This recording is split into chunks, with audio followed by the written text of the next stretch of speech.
Kooseluseaduse läbisurumiseks kasutatakse paljusid valesid, millest üks seisneb väites, et vastuseis kooseluseaduse läbisurumise püüdlustele kujutab endast sallimatust, diskrimineerimist ja vaenu õhutamist. See väide lähtub mitte millestki muust kui elementaarsest mõistelisest segadusest, mida tundub, et külvatakse sageli sihilikult. Sallivus on kahtlemata voorus, mis nõuab meilt, et me taluksime kuni teatud piirini ka selliseid ideid, seisukohti ja tegusid, mida me ei saa südametunnistusele tuginedes heaks kiita. Kuid seejuures on esiteks väga oluline rõhutada, et sallivus ei ole kindlasti mitte absoluutne voorus. Vastupidi, on ka palju selliseid tegusid, mida me ei tohi heaks kiita. Terve karistusseadustik kujutab endast suurt sallimatuse süsteemi. Seetõttu on sallivusest rääkides oluline moraalne kriteerium. On tegusid, mida tuleb sallida ja on tegusid, mida ei tohi sallida. Homoliikumine on aga hakanud sallivuse sildi all nõudma, et kõik sellised inimesed, kes ei kiida homoliikumise nõudmisi ja kooseluseaduse läbisurumist heaks, tuleb tembeldada sallimatuteks. See on aga täiesti vale. Sallivus ei nõua meilt mitte mingil juhul, et me peame kõiki seisukohti ja tegusid pidama moraalselt ühevääriliseks. Samuti ei nõua sallivus meilt mitte mingil juhul, et me peaksime oma südametunnistuse veendumustest lahti ütlema või loobuma nende viisakast ja rahumeelsest väljendamisest.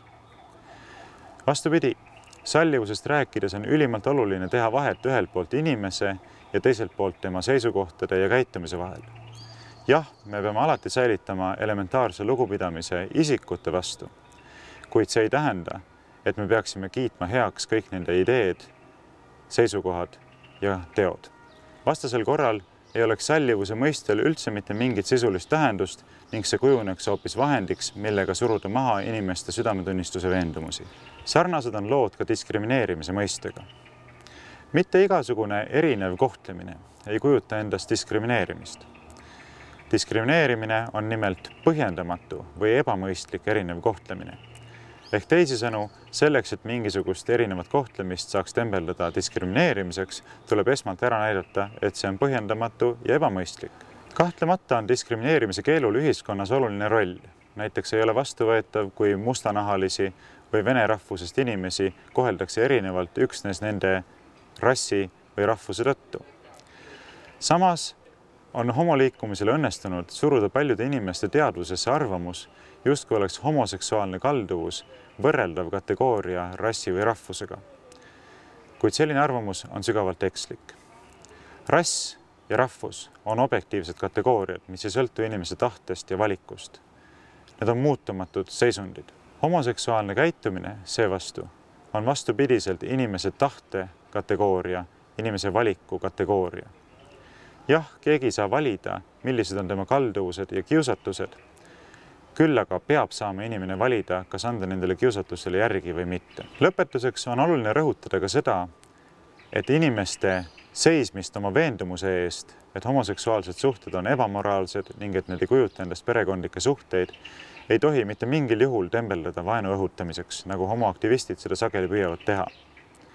See püüdlus tuleks ise hukka mõista sallimatuse ilminguna. Kui meie kultuurilistest traditsioonidest lähtuvate moraalsete tõekspidamiste rahumeelsete viisakat väljendamist ühiskonnas hakatakse tõlgendama vaenu õhutamisena, siis on see väga tõsine ohumärk. Selline käsitlus sallivusest näitaks, et me oleme liikumas tagasi totalitaarsete ühiskondade arusaamise juurde sõna- ja südametunnistuse vabadusest. Tuletagem meelde, et juba eelmisel aastal, kui kogusime allkirju kooseluseaduse läbisurumise vastu kampaania Kaitskeme üheskoos perekonda raames, püüdsid homoaktivistid saavutada seda, et politsei algataks meie vastu menetluse just nimelt vaenu õhutamise süüdistuse alusel. Loomulikult politsei seda ei teinud, sest süüdistus oli alusetu, kuid sellest nähtub, millises suunas tahaksid homoaktivistid sallivuse mõistet meie ühiskonnas kujundada. Me teame ka seda, et juba praegu survestavad homoaktivistid valitsust, et karistusseadustiku paragrahv 151 kirjutatakse ümber viisil, et sellele tuginedes saaks kõik inimesed, kes homoliikumise nõudmisi heaks ei kiida, karistuste ähvardusel vaikima sundida. Kui te sellega ei lepi ja tahate ennast paremini kurssi viia homoliikumise valedega, millega püütakse kooseluseadust läbi suruda, siis soovitan teil lugeda bukletti, mis kannab pealkirja "Kuidas tunda ära homoliikumise valed" ja lükata need ümber. Aitäh teile!